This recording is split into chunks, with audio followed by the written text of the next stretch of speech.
Another thing that happened at the Super Bowl was a halftime show, apparently. Oh, God. I had to think about who performed. Now, that's saying something, isn't it? Now, I didn't even know that Justin Timberlake was the halftime performer until like the day of. I had just gotten back from the dispensary. I was actually on my way back to the hotel, and I had this older man who was a driver. I think he's from Dallas originally. And he was like, "Are you watching the game tonight?" And so I just pretended to be Trade for like 15 minutes. And I was like, yeah.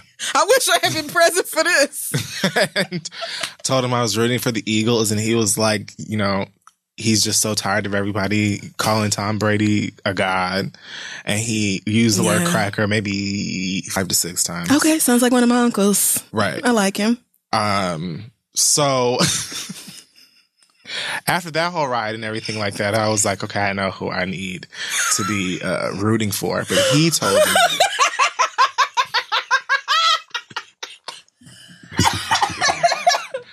I love that you needed this man to tell you while you were fronting like you already knew.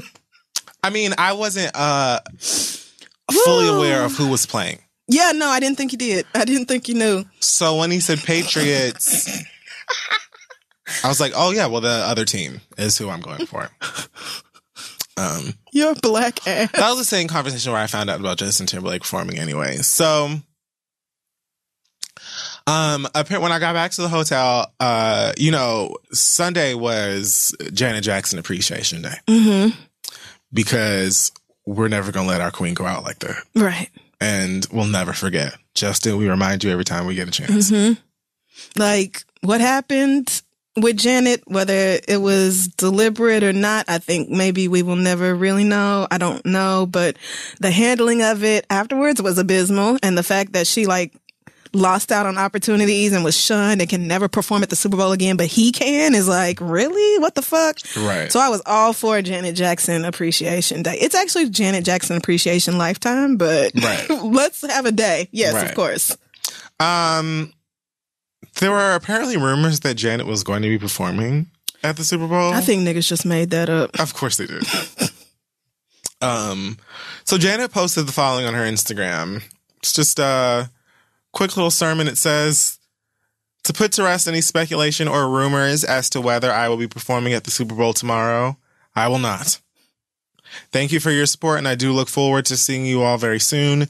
Janet, I'm like 98% sure that they are currently selling Janet Jackson t-shirts that say I will not on it with her face on it. Maybe so. Because it was like the crispest way of just saying, tuh! I'm not going to pop up and do a little nothing with Justin. It won't be a hug and a big reconciliation. I will not be there. Do you have your tickets for Essence Fest? I'll be there. I'm on the, right there, top build, actually. First line, first word. So you could go to EssenceFest.com and get your tickets. I will see you guys. But no, I won't be there. I heard Cardi B said she wouldn't perform at the Super Bowl until Colin Kaepernick was playing in the NFL again. The question was, no shade, but who asked you to perform in the Super Bowl? Well, no shade. No shade. Because most artists don't have the catalog or the hits to perform in the Super Bowl.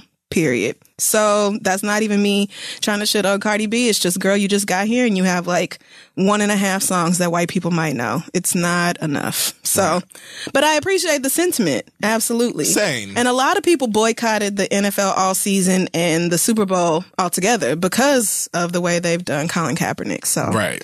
And nothing wrong with that. Cause fuck the NFL. What? So about this, Prince situation. First of all, I'm not even like someone who has this like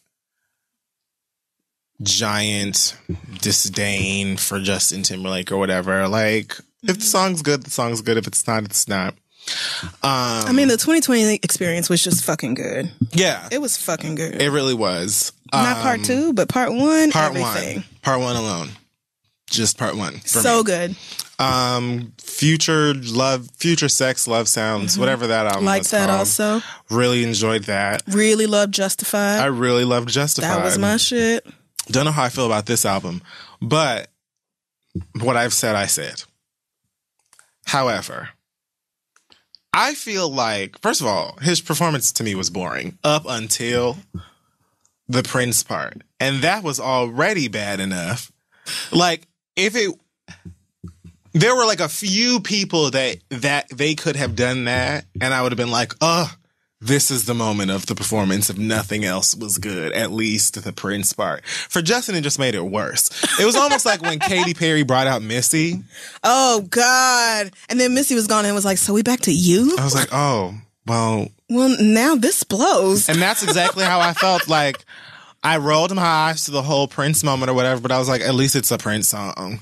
And then he started singing that horrendous fucking song that's from Kids Bop or whatever. Oh, God. That I hate ended with it all with of the my troll life. song. I was so mad. I said, really? You couldn't have ended it with Mirrors? Mirrors was the perfect song to go back on. Why the fuck? It's bad enough that you resurrected Oh, our it's so icon bad. Oh, it's so against his bad. motherfucking will, but then you take him out and follow it with a troll soundtrack song?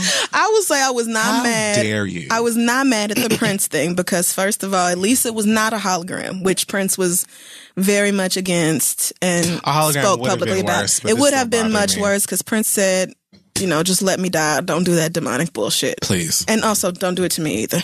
I don't know why you guys would ever want to hologram me, but just please don't. Just don't. But the fact that the Super Bowl was in Minneapolis to me means you can't not put a Prince thing in there. Like, you can't not have something to do with Prince in your Super Bowl halftime show when you're in Prince's city.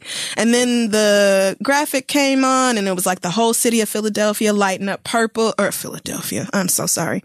The whole city of Minneapolis lighting up in purple and all that. So I was like, okay, yes, a Prince moment, because this is Prince's city and Prince has one of the best, if not the best halftime shows of all time. Like, that nigga performed Purple Rain in the rain. That you will never, bitch, what? Please. So I felt like it was fitting. Like, yes, you should have had a Prince moment. I didn't need you trying to duet with Prince. You should have shut the fuck up or, played the piano and just hummed or some shit in the background and let Prince sing.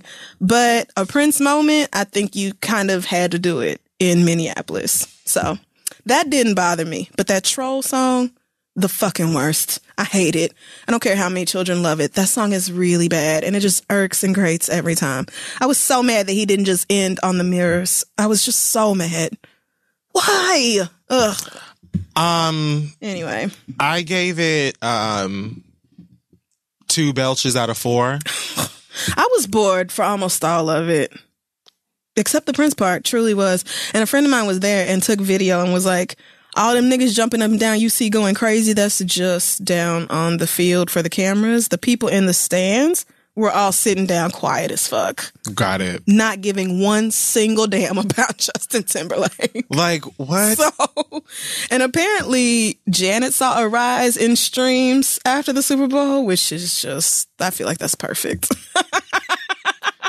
One of Beyonce's Super Bowl boots was more entertaining than all of Justin Timberlake's performance. Bruno Mars, I know you don't like him, but his Super Bowl halftime show was way better. I agree. And funny enough, Even Lady Gaga's. I feel like Justin to me is almost like Bruno but white.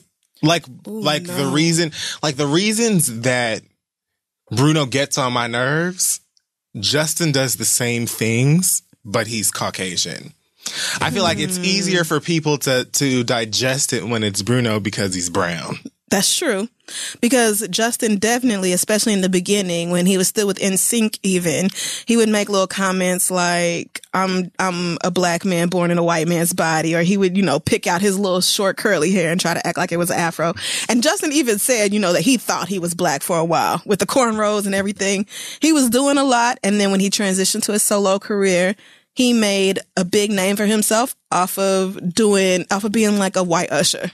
So that is a perfectly valid criticism of Justin Timberlake. I just feel like it's pandering when you're doing the whole like, oh my gosh, I just appreciate this sound so much, and it's just what I grew up on.